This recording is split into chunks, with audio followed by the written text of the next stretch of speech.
Good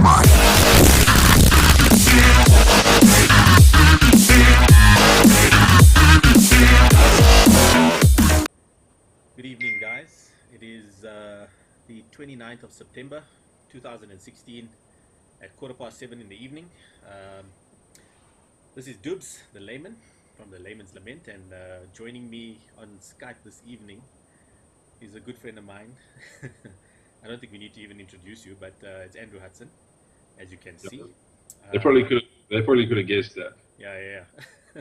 But so guys, essentially, Andrew and myself, when we were at Essays, we had a ton of fun actually in the commentary booth, and we thought to ourselves, South Africa doesn't have any kind of what would we call it, Andrew? Podcast or a radio show, or podcast, radio show, sort of like centered around bodybuilding, fitness, but not so much the more the hardcore kind of vibe. I think that's what we would like to be going for. But obviously covering everything in between. So we've resolved to sort of try and do a few interviews or a few discussions, like sort of like roundtable discussions that you might have like on Geared Up Radio or something like that. We'll probably end up taking questions from the public, anything that you guys want to ask. And we'll probably release, hopefully release these on sort of like a every 2 weeks, hey Andrew? Yeah. We haven't as yet thought of a name for this thing, so maybe one of our first things should be give us some suggestions, and we'll see what we would like.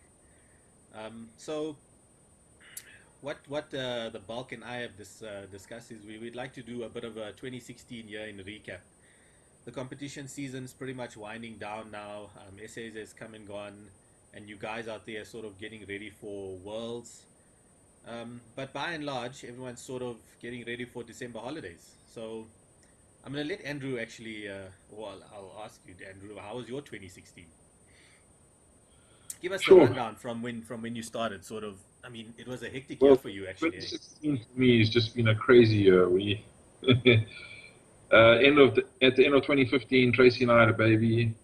We built our first house. We moved in, and life has just been. I tore my bicep, and life has just been nuts for the last 8-9 months.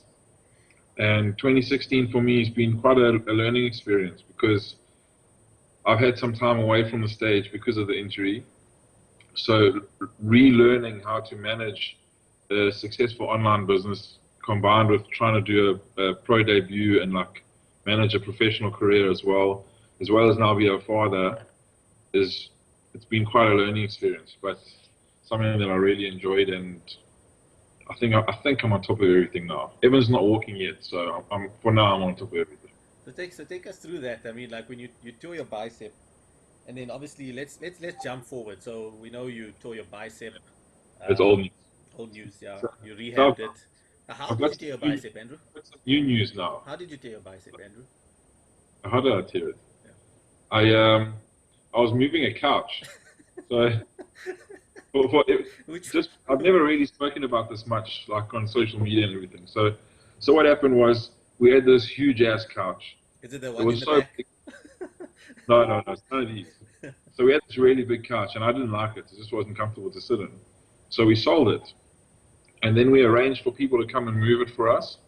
And this couch is so big it doesn't fit through the door. It has to go over the balcony.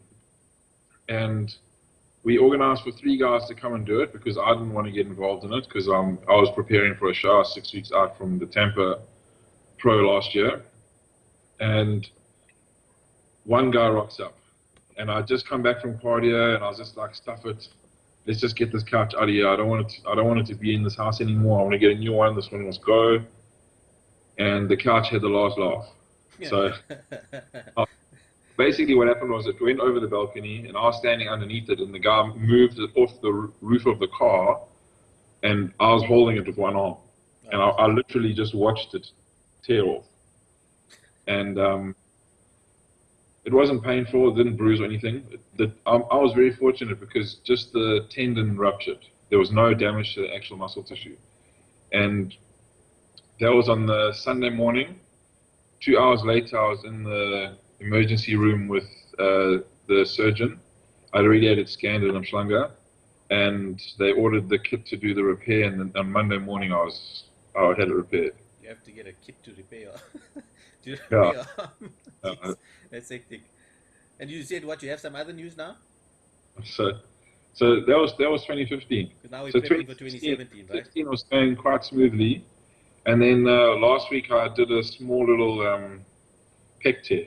Yeah. So now it's not a bad one. It's just there's multiple grade one tears, and I've been to see all the specialists and everything, and everybody said to me it's going to be fine. You can't see any difference. The tendons are fine. We had it scanned, so it's just a little bit of rehab, and in about 6 weeks' time, I'll be back to normal. All right, cool. So let's get back to, like we said, our year in recap. You got on that Arnold stage this year, your pro debut. Yeah. Well, no, not your. Was it? No, your Yes. debut. Yeah, was it debut, Yes. right? Yeah, Yeah. because you went to America afterwards, right? Yeah. Yeah. What is that sort of like? You know what? I actually was going through some old Let me photos. ask you this. Actually, wait. Let me ask you this. Let's look at it from this angle. What is it like going from your last show being an amateur and then ascending to that level? Like you're now a pro. Like Yeah. what's different It's about that? it's it's a crazy experience. Like, on one hand, I think in order to turn professional, you have to act like one in the first place. So you almost have to act like one before you even get there. So for many years, that was my goal. So on one hand, I've got this mindset where, I mean, I already believed I was a pro already. That's how I got into the mental state to do everything that is required to get to that level. So on one hand, it's like you're expecting that, but on the other hand, you're standing there, and Dexter Jackson is over here, and Victor Martinez is over here, and you're on stage with them. So it's like, those are guys I always looked up to over the years. I used to watch all their videos for motivation and all that kind of stuff. So it was a complete crazy experience, and it just, for me, it highlighted the difference between the amateurs and the pro league. So often backstage in an amateur show, there's so many competitors and everything is so rushed, and you have to make sure you're on time, and you can't really tell what time the lineup's going to be. You have to like time that. Whereas with the pro shows, everything runs like clockwork, and it's always on time. So there's no stress. No one's backstage there rushing. Everything is very calm and collected, and all the guys are just sitting there waiting around. It's a very relaxed environment.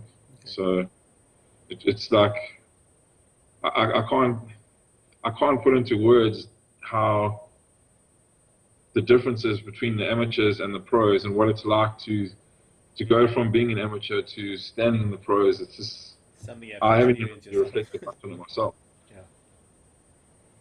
Right. So I think we've heard enough about you. Yeah, what's going on with you? What's been happening? Tell us what the layman's doing. Well, at the beginning of this year, I sort of resolved to, I don't know, do people even want to know this kind of crap?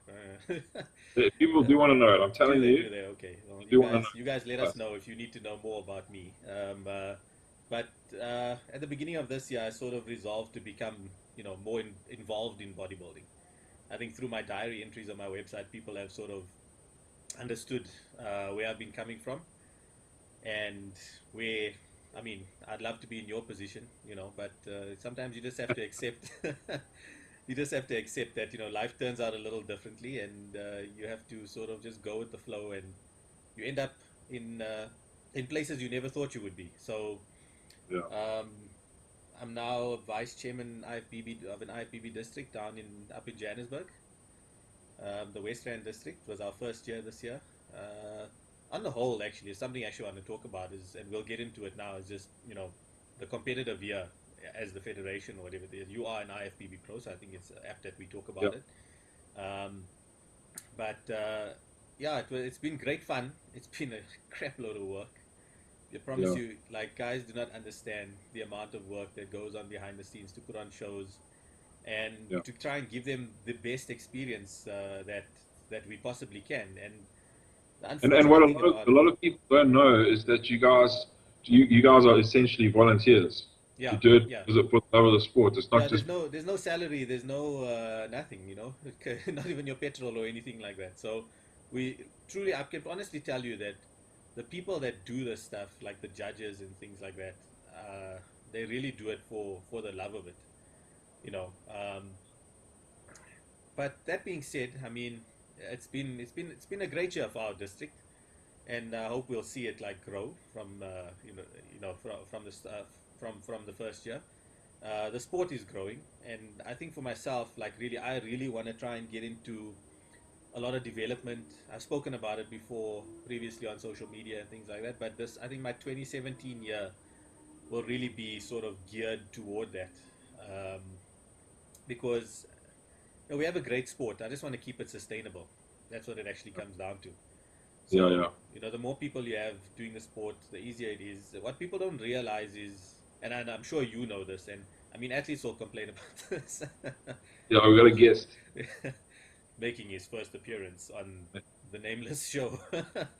Which one is this? This is Raiden Raiden. Hudson. But Sorry. what people don't realize is that, you know, we we struggle along to get financial help on these shows. As much as it costs athletes to prep and all of these kind of things. Yeah. I mean, when you Sometimes you guys have to invest your own money just to get it off the ground and get going. yeah, well, that was the case this year. Literally, I mean, you know, there are structures in provincial government and things like that, but IFBB has done great work in the last 3 to 5 years or whatever in terms of aligning with SASCOC. But and once we are completely 100% there, the thing is, like you said, it's volunteers. So who wants to give up so Yeah, much of their time and effort and time away from their family? So to set up a district is not an easy task, let me tell you. yeah. But once you have that structure down, then sort of government will come along and maybe finance us a little bit. But for now, So it's a it's process. It's a yeah, yeah, process. yeah. It's a long process, and I think as a federation this year, so if we go straight into it, the 2016 IFBB year. I mean, there's some awesome things coming with like Platinum League. We spoke about it at SA's weekend. The amount of shows that IFBB has now, like freaking what, with the inclusion of now summer super bodies at the end of the year that I'm doing, Yeah, um, will be 70 shows. You know, in fact, we're actually sort of looking at how we can make it more efficient because you don't want to have people dead from competition basically. But it's an exciting yeah. time actually to be part of it, and I really I think, like I said, like you have to have those roots down everywhere to develop the sport, and that's essentially what all these structures and all of these things are about. Yeah. So yeah, as a federation, and as a person in the federation, I can tell you that it's going to be a awesome 2017 year. Guys are going to be busy. I think they really have to actually start thinking about where they want to compete and all of that kind of jazz. So So just on that, I mean, we often talk about how you can't compete too often because the guys get tired and whatever. So I've got a friend that I met through my competition in the amateur, the world champs.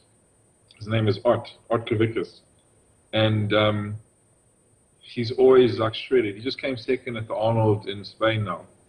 And I was talking about him today with Mario, my training partner.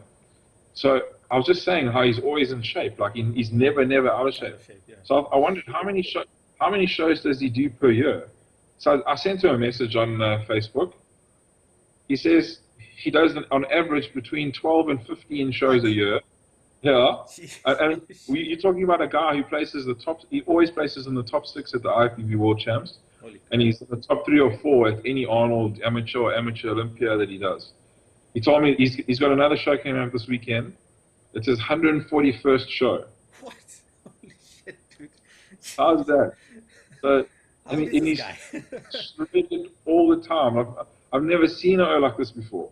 He doesn't have like unbelievable shape. He's not like the most genetically Yeah. gifted guy, but he's just peel Yeah, all the time. machine, dude. Flip 100. How many shows?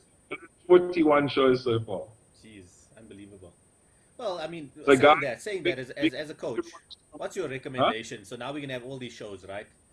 Yeah, What's your recommendation for people? We got the Platinum League, right? So the Platinum League is about points and like all of this jazz. So yeah, you have to sort of compete to earn a place in the Gentle Giant Classic, which is that 500K show. yeah. So how would you go about it, actually? I would I would pick a season, so to speak, and pick like 4 or 5 shows that are pretty close to each other, and I'd do all of those one after the other. Quick listings I'd rather do that and try and earn as many points as I can, early on, yeah. and and then hopefully take a little bit of a rest before the big one at the end, or if not, just keep going. So, I mean, you're gonna have to do quite a few shows to qualify. Yeah. So I would rather do them concentrated into one Well, sort of area. I was looking at the point structure, and like you get for if you place, I think if I'm not mistaken, and don't quote me on this, guys, but I think if it's first, if it's top three, you get 30 points. Then just for entering the show, you get 20 points, so that gives you 50. And Yeah, then if you win an overall, you get a further 30 points. So the best case scenario for you is that you can get 80 points, and at that rate, you only have to do, if you're one of the top guys, you only have to do like 3 shows to actually get into the Gentle Giant Classic, and you don't even have to win an overall at every one of them, because you'll be like, I mean, if you win one overall and you win another 2 shows, well, you need 200 points, give or take, I think, if I'm not mistaken. yeah. So So, so I mean, but let's be realistic here. I mean, how many guys are going to really be able to pull that off? Win like the overall and then win Well, I another mean, there's two some shows. talented guys out there. There's some talented guys. We'll see what happens with Michael at Worlds. If he comes in spot on, and he might end up earning a pro card at Worlds. Yeah, Who do we have? We have Johnny coming back next year, hopefully. yeah, We have Julian. yeah. We got Julian. Yeah. Julian's going for it. Also, what about Louis Bessinger? He competes a lot. Well, He might. I get the feeling that Louis Bessinger's year is going to be very busy because obviously, he's sort of going into his own thing and all of that kind of jazz. And with business, you can be a bit distracted. But one thing Louis is very good at is being in shape all the time. So, I suppose we'll have to wait and see. And we're only talking about guys, but I mean, let's not forget the girls, right? There's also money for Yeah, them up for grabs, and there's also the circuit is not only just a male thing. yeah, We should probably maybe invite a female guest on here one day, so we don't have too much testosterone. But yeah, 2016. It's been a great year. Andrew, do you have any guys, or what's your advice for guys going sort of into worlds and stuff like that? You've been there a couple of times. yeah. I've been there 3 or 4 times. So one of the biggest mistakes I see guys doing when they compete, like they'll do our essays, and then they think, oh no, the next show is only like 8 weeks away or 6 weeks away. So then they relax on the diet for a week or two, and then they start getting back in shape again. And something happens, like when you've dieted for a long time and you start to break your diet for a week or 2 weeks, your body starts to store fat in places that it doesn't Stubborn normally store fat. areas. Yeah. Yeah, and then it's even harder to get that off. It just very often you get to this like stubborn phase where you low calories, you're doing lots of cardio, and it just doesn't seem to work anymore. So the guys that are going over, I hope you didn't binge after essays because most of them struggle to then regain their top form. Come in soft and smooth again. They're not soft and smooth. It's just like it looks like a little layer of water, but it's actually a small layer of fat. Fat, okay. So I think the main thing is that just because always what happens when you're dieting for a show, if you've got like when you get to the show, you think, oh, if only I had another 2 weeks. And it's always Those like are that. 2 weeks that you ate crap. Exactly. You had it. Yeah. So stick to your diet. All right. So let's close off I want to thank you for joining me, and we'll be back in, what's the 29th of September, so we'll be back like sort of mid-October.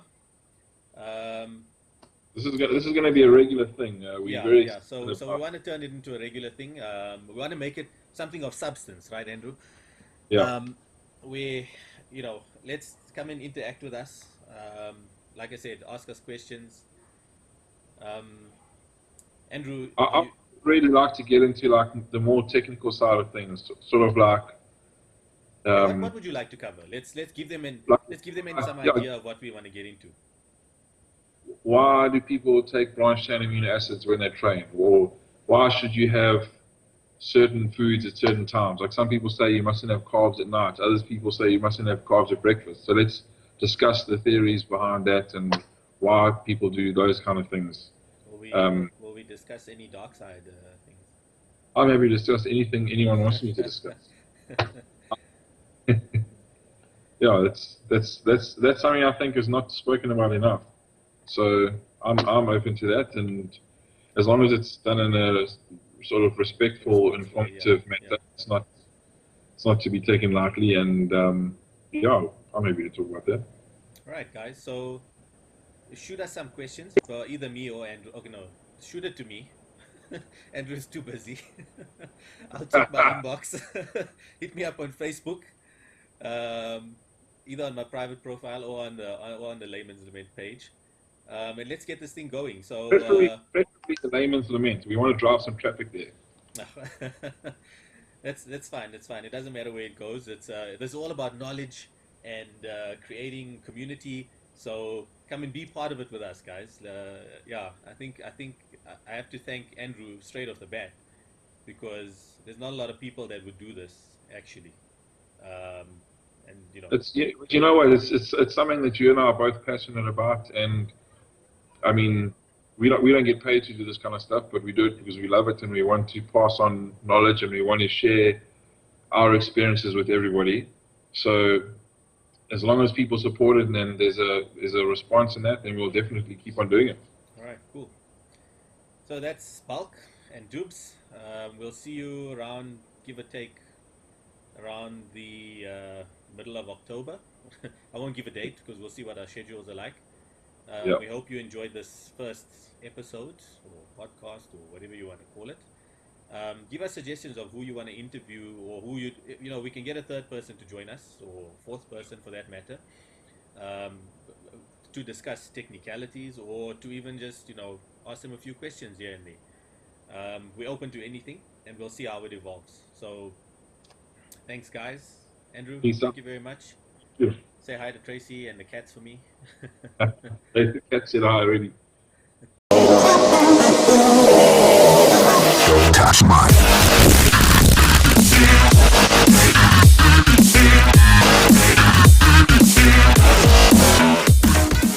Hello guys, welcome back. This is Lone